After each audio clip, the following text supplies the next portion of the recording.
This episode has been brought to you by JustNForm.com. If you're tired of being censored, tired of having your data stolen and sold, go to JustNForm.com, a social media site where all voices are welcome. I am really getting tired of these games that the mainstream media and these mainstream politicians play. I'm sick and tired of them pretending that they're handing us victories when they're truly handing us defeat. I'm tired of the politicians pretending as if they're bringing us peace when all they ever coalesce around is bringing war and death to the most undeserving of people. Now, I've been on the record saying time and time again, the moment that everybody, CNN, MSNBC, even people on YouTube and some of your favorite independent journalists, when everybody is in agreement on something, it's time for us to take a step back and look a little bit deeper. And I say that because right now, there are a lot of people celebrating victory about what happened the other day when the Senate voted to bring peace in Yemen. And this was covered in a weird way, as these things usually are. It was almost unilaterally covered that way. This is a condemnation of Trump and his relationship with Saudi Arabia, the Trump administration with this current Saudi regime. This is about Trump. Trump.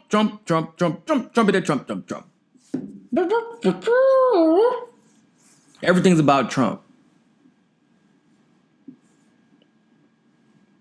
Call the media the Trumpets. Get it? Because of the... Yeah, see. Put a lot of effort into that joke. Laugh. In the moment that it was covered like that, that's why, if some of you are wondering why I haven't covered the Yemen conflict in great detail, that was why. Because it made me immediately hesitant. Immediately. Because whenever they try and demonize Trump in this particular scenario, pretending that he is the only one that has authorized ridiculous wars, that has had a cozy relationship with the Saudi regime, I know that there's something more to what's going on. And it scared me when I found out what actually happened, as it should you.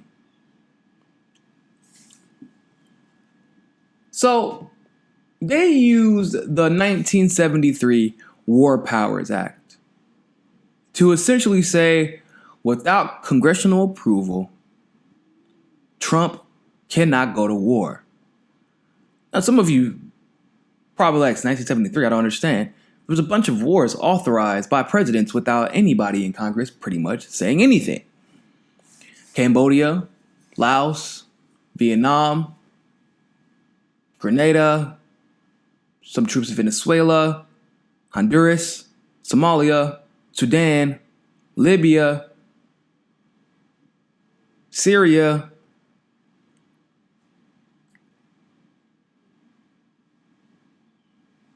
yeah, 1973. But all of a sudden, they care about the War Powers Act.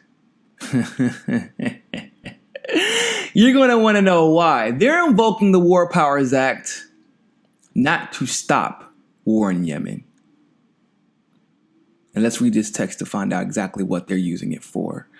Now, the text of the bill itself reveals that SJR 54 invokes the War Powers Resolution in name only. Indeed, while the bill claims to be aimed at achieving the removal of the United States Armed Forces from hostilities in the Republic of Yemen that have not been authorized by Congress, it contains a major loophole that will allow the majority of the U.S. troops in Yemen to remain, if not all of them.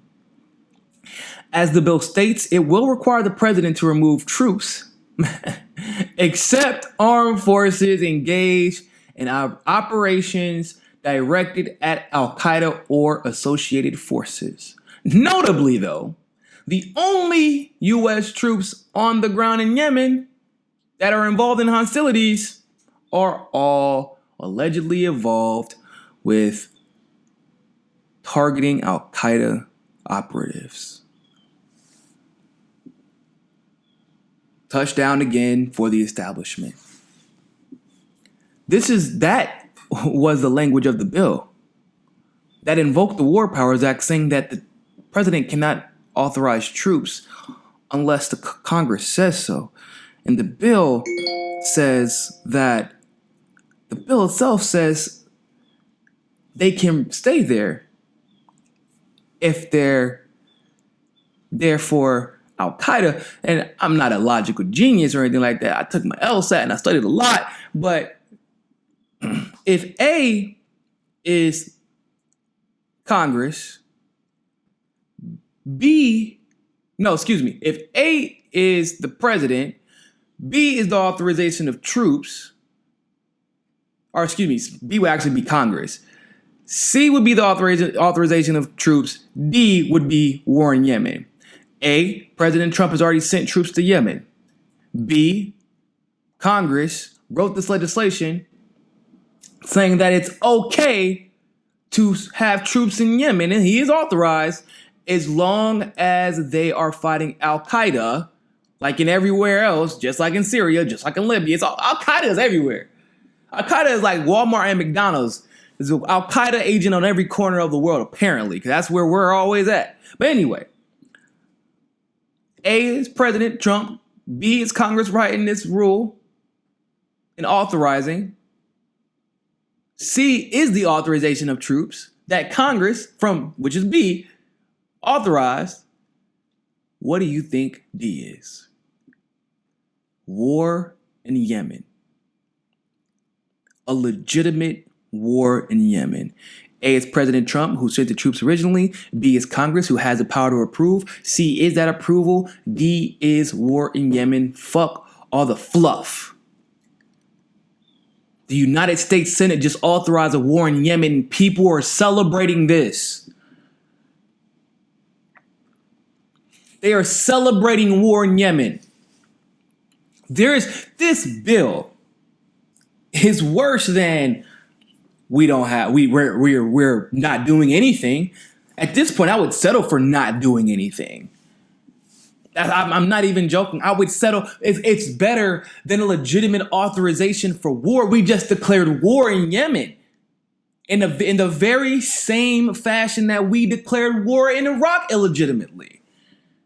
So now, not only does President Trump get to sneak around people's back and put soldiers in Yemen, but now he gets to place more troops in Yemen, working at the behest of Saudi Arabia, which Saudi Arabia doesn't do a damn thing without working with or through the United States.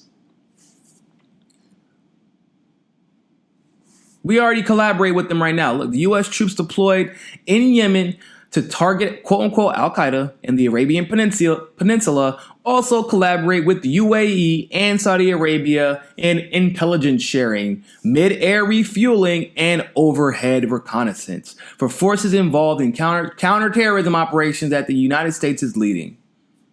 Isn't it crazy how they just throw terrorism out there? They just use that. It's lost all meaning to most people. Everything is about terrorism. Terrorism has found its way from Afghanistan. Well, really it started in Saudi Arabia, but Saudi Arabia, Afghanistan, went to Iraq, which was our ally, but they betrayed us, or we betrayed them, really. Iran, it's apparently Russia's working with them too, and even though we're the ones supplying Al-Qaeda with the weapons, remember, Tulsi Gabbard called this out. Tulsi said, hey, maybe we should not be giving Al-Qaeda weapons, and now we're claiming to be fighting Al-Qaeda again. What a surprise. You know what's funny? Tulsi also tried to introduce a Stop Arming Terrorists Act. Stop arming them. Stop giving them weapons. Stop giving them money. You know what our Congress and our Senate did? Not a damn thing. They shot it down because it was a legitimate solution.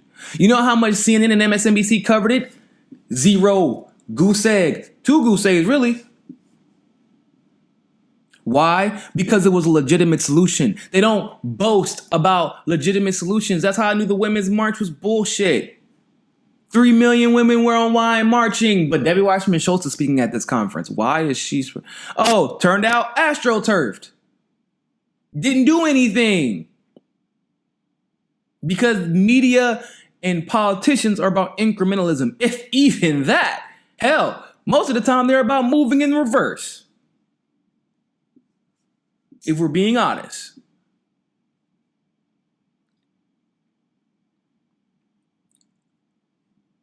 It's got to stop. We can't stop it by hiding behind pretty name bills. Because that's how they get us. This is just a legislative version of identity politics. Hey, look at me. We're going to put a pretty light-skinned black woman in front and say, progressive. But actually, she's going to wreak havoc and war on the black community, aka Kamala Harris, which she's done.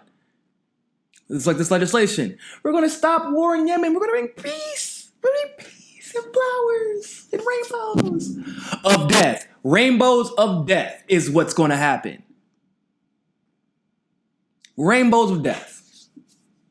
Bombs will not only fly, but they're going to fly in a. I mean, what's going to happen is we're going to see a legitimate effort now in the media to explain why we're still in Yemen. They're going to start. Al Qaeda is going to become the number one public enemy again. At first it was ISIS, or it was Al Qaeda, and then ISIS, and now it's going to be Al Qaeda again. Watch what I tell you. Watch what I tell you, people. This is not going to end war in Yemen. This bill legitimizes war in Yemen. People are going to die. And Americans are so stupid that they're going to celebrate it. Thanks for watching that segment of Mi Casa es Su Casa. You can donate to our Patreon and keep helping the network grow by clicking on the link in the description below. And also, make sure you join us at JustNForm.com. And finally, make sure you subscribe to us on Roku and be part of the very first independent news network on Roku TV. But more than anything else, always remember, find your balance. Peace.